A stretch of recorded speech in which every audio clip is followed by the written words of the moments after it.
ধরুন আপনার মাসিক বেতন ৩০,০০০ টাকা, তাহলে মাস শেষে আপনি কত টাকা সেভিং করেন? অনেকেই মনে করে থাকেন আমার বেতন তো খুবই কম, মাত্র ৩০,০০০ টাকা বেতন, এখান থেকে আমি আর কি সেভ করব। আসলে বেতন কম হোক বা বেশি হোক এটা কোনো বিষয় না। বিষয়টা হচ্ছে আপনি মাস শেষে কত টাকা আপনি সেভ করতে পারছেন। গুরুত্বপূর্ণ হচ্ছে আপনার সেভ করার মানসিকতা বা অভ্যাস। আপনার যদি এই অভ্যাসটা গ্রো করে তাহলে আপনার সেলারি কোনো ইস্যু না। ধরুন আপনার বেতন ৩০,০০০ টাকা, তাহলে যদি মাসের শুরুতেই সেখান থেকে আপনি ১০% মানে ৩,০০০ টাকা আলাদা করে রাখেন, আর ২৭,০০০ টাকা দিয়ে বাকি মাস চলেন, তাহলে দেখবেন প্রতি মাস শেষে আপনার ৩,০০০ টাকা অটোমেটিক্যালি জমা হয়ে যাচ্ছে এবং বাকি ২৭,০০০ টাকা দিয়ে সুন্দর করে মাসটা চলে যাচ্ছে। এখন অনেকেই বলতে পারেন যে আমার পক্ষে তো ৩,০০০ টাকা সেভিং করা প্রতি মাসে সম্ভব না। সমস্যা নেই। আপনি যদি ৩,০০০ টাকা না পারেন তাহলে ২,০০০ টাকা করে সেভিং করা শুরু করুন। মূল কথা হচ্ছে সেভিং করার অভ্যাসটা তৈরি করা। আরেকটা ভুল আমরা অনেকেই করি যে বেতন পাওয়ার পরে খরচ করা শুরু করে থাকি এবং মাসের শেষে যদি কিছু থাকে তাহলে সেটা আমরা সেভিং করি। এটা একটা ভুল ধারণা। আপনি যখন বেতন পাবেন তখনই আপনার সেভিং এর টাকাটা আলাদা করে রাখুন।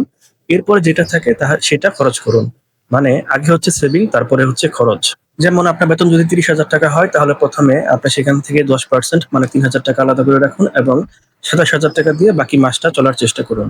আপনি যদি এভাবে প্রতি মাসে ৩,০০০ টাকা করে সেভিং করতে পারেন তাহলে দেখবেন যে ১ বছরে ১২ মাস শেষে আপনার কাছে ৩৬,০০০ টাকা সেভিং হয়ে যাবে। আর শুধু সেভিং করাটাই মূল কথা নয়, সেভিং করার পাশাপাশি আপনাকে যেটা করতে হবে, প্রথমে ইমার্জেন্সি ফান্ড তৈরি করতে হবে। আপনার বিভিন্ন ধরনের প্রবলেম হতে পারে, যেমন চাকরি চলে যাওয়া হঠাৎ করে, তারপরে হঠাৎ করে অসুস্থ হয়ে যাওয়া এবং বিভিন্ন ধরনের ক্রাইসিস চলে আসতে পারে। তো সেইগুলোকে ওভারকাম করার জন্য যেন কারো কাছে ধার করতে না হয়, লোন নিতে না হয়, সেজন্য ইমার্জেন্সি ফান্ড ক্রিয়েট করাটা মোস্ট ইম্পোর্টেন্ট। তাহলে আপনি যদি প্রতি মাসে এভাবে সেভিং করার একটা মাইন্ডসেট তৈরি করতে পারেন তাহলে দেখবেন যে আপনার কাছে ১ বছর বা ২ বছর পরে ভালো পরিমাণ টাকা জমে যাবে। যেটা দিয়ে আপনার কাছে আকস্মিক যে প্রবলেমগুলো হতে পারে সেগুলো আপনি ওভারকাম করতে পারবেন। আপনার বেতন ৩০,০০০, ৫০,০০০ বা ১,০০,০০০ টাকা যাই হোক না কেন, আজকে থেকে একটা নিয়ম চালু করে দিন। সেটা হচ্ছে আগে সেভিং তারপরে খরচ। আমার এই ভিডিওটা কষ্ট করে দেখার জন্য আপনাদের সবাইকে ধন্যবাদ। আর আপনার এখন বেতন কত এবং আপনি প্রতি মাসে কত টাকা সেভ করুন সেটা কমেন্টে জানাতে পারেন। দেখা হবে পরে কোনো ভিডিওতে। আর এই ধরনের ফাইন্যান্স বিষয়ে টিপস পাওয়ার জন্য অবশ্যই সাবস্ক্রাইব করুন আমাদের ইউটিউব চ্যানেল।